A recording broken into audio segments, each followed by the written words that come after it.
Hi, I'm Mike from 1A Auto. We've been selling auto parts for over 30 years.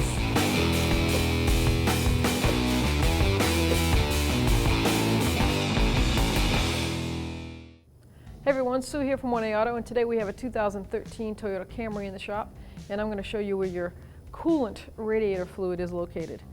Center of the engine compartment, right behind the actual hood latch, we have the radiator cover cap. We're not going to touch that, but you do have an overflow tank. And if everything's in working condition, you've got no leaks, this is the proper way to check your fluid, hot and cold. And it actually is nice enough to give you the F for full and L for low.